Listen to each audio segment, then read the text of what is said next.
Bonnie. Yeah. Look.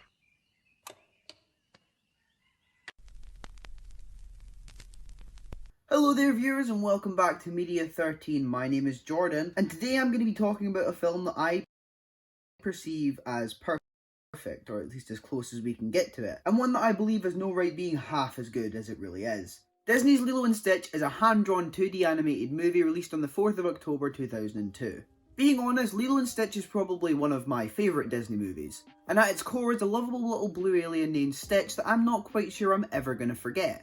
Although I'm not really sure how much of that is down to the fact that he's memorable and more the fact that he got more attention in my household growing up than me or my younger brother. To be real, my mum has a bit of an obsession with this movie, although it's really just this one. She can't watch the second one because of what happens to Stitch at the end of the movie. I mean, being real, that's fair. The poor woman would probably shed more tears than she would at an actual funeral. Not saying that I didn't. I'm being serious too. This little guy is all over my house. There's a wax melter, a photo frame above the wax melter. There's merch upon merch that I just can't fucking escape. What the fuck? But being real, because of my mum's love for this film, it's evidently rubbed off a little bit on me. I honestly can't tell you when I saw this movie for the first time, but honestly, it's actually amazing. It's not a movie that I watch all that often, but I know that whenever I do, I'm in for a solid bit of film cinema movies. Which is actually a kind of interesting sentiment to have towards this movie, given the fact that it's now general news and like well-known news that there is a live-action movie coming. This thing even has a director attached to the project now, and being a huge fan of the movie, my whole take on this remake thing is interesting. Now, I've been very wary of Disney's live-action remakes because the ones I've seen, they either go down the route of prequeling the story or remaking the original shot for shot. And don't get me wrong, for the ones that they remake shot by shot, I'm looking at The Lion King in particular, they have the basis of a great story. And the same would be happening with Lilo & Stitch. As long as they don't butcher or devalue what makes these films so appealing, and especially Lilo & Stitch, they can't really go wrong with it. The worst criticism that you could give it is that you've seen the movie before. Because The Lion King, on top of that being a criticism, it took away any of that childlike appeal that very much, makes the original such a classic. But yeah, as long as they don't go that route with Lilo & Stitch, I should have no issue loving it. They could still do a great job of bringing this design to live action, and I'm honestly hopeful it works because the story is there and doesn't need any tweaking in the slightest. Most Disney movies tend to have this underlying importance of family or the use of the family unit, whether it be stable or dysfunctional. Majority has it that the dysfunctional or the broken route is the one they tend to go down, and Lilo & Stitch is no exception to that rule. Lilo & Stitch is a film that puts family at its core. It's intrinsic to the inner workings of the movie, and it's probably the very thing that keeps me so involved with it. As a fan of Star Wars, I, as well as many others, are no stranger to the found family trope. I think part of the reason I was able to take so easily to that franchise is because of the fact that I had already been exposed to this sort of thing with Lilo & Stitch. Below all of its fun and humour, this is a soul-filled story that tackles emotionally rooted themes and story beats. Ohana, that's the message that's repeated throughout. Ohana means family, and family means no one gets left behind or forgotten. This ends up having a major influence on the story itself, because that quote is very easily pliable to the characters of the movie. Lilo and Nani may not get along all the time, yes, their family might be broken, but they still got each other until the end, and I love that nothing about that or their arc throughout the movie feels forced or underwhelming. This movie truly is a relic, a reminder of how solid and watertight Disney stories used to be. Don't get me wrong, they haven't exactly dropped the ball, but when comparing this to some of their more modern efforts, it's clear that there is something missing that they used to have. Back onto the subject at hand, I truly do believe that this is one of the best examples of Disney absolutely knocking it out of the park. Everything about Lilo & Stitch has appeal. I mean, just look at how far Stitch has come as a character. The merchandise behind this guy is mind-blowing. The animation is fantastic, even as early as that opening scene with the song that my mum unironically has on her Spotify playlist for some reason. It does such a great job of instantly drawing you into this vibrant world. And then we meet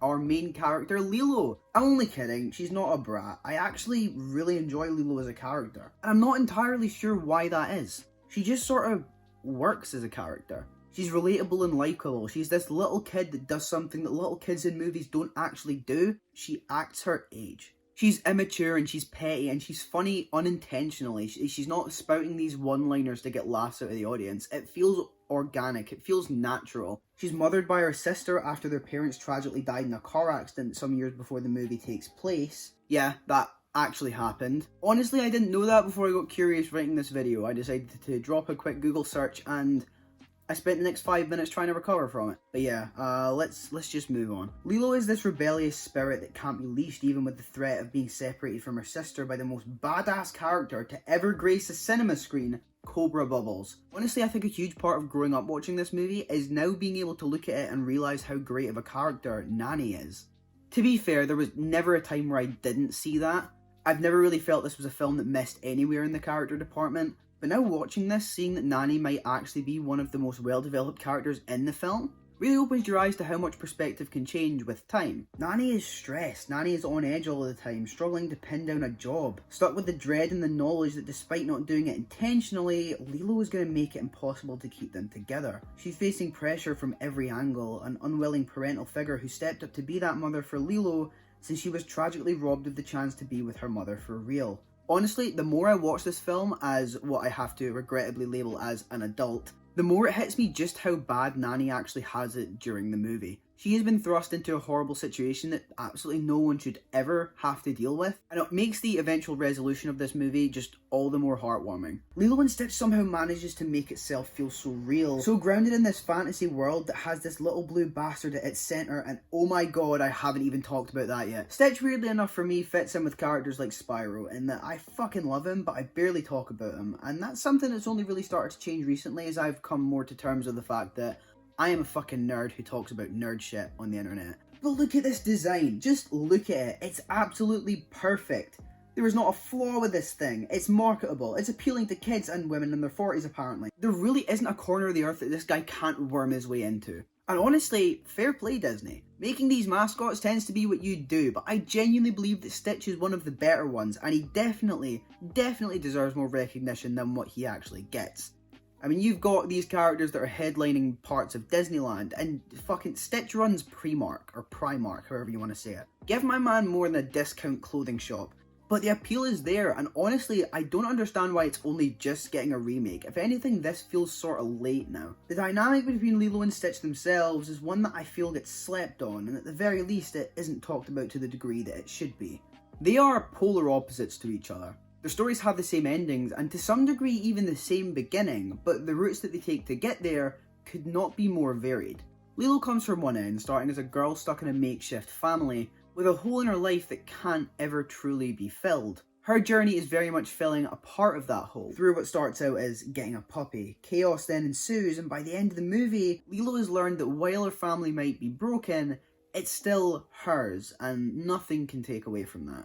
Stitch, on the other hand, I mean, where do I begin? This little guy is hell-bent on destruction, seemingly built without the ability to care for anything until he's hit on the road after a crash landing and everything changes. Impersonating a dog to escape with Lilo to get away from his hunters, who are Jumba and Pleakley, he ends up stuck with Lilo and, over the course of the film, learns to care, much to the shock of Jumba, who is his creator. This being the only wanted destruction learned to love and be a part of something that, by all means, he shouldn't have had. Lilo, on the other hand, was someone that, while not fully aware, was slowly causing the destruction of her makeshift family unit, and over the course of the movie, I truly believe that Stitch begins to help her heal that wound that her parents have left. She learns how to truly care again and be a part of this family after being so disconnected. By the end of Lilo and Stitch, both characters have started at the same point, ended at the same point, but the journeys that they take are so strikingly different while being a part of each other's. They are together the whole time, their arcs are intertwined in such an amazing way.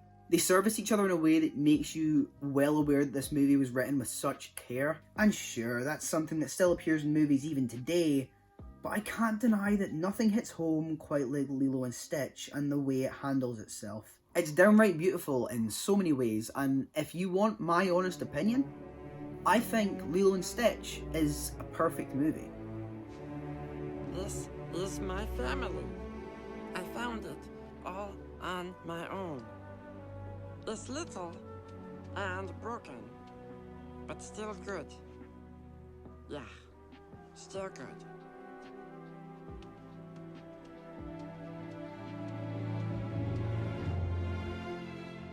Thank you so much for watching this video on Lilo and Stitch. Hope you like all this new thing that's happening here. I don't know if this will be a permanent thing. We're still working some stuff out. If you did enjoy the video, feel free to leave a like. It lets me know I'm doing something right with the content. You can also share this on Twitter or on Instagram. I would greatly appreciate that.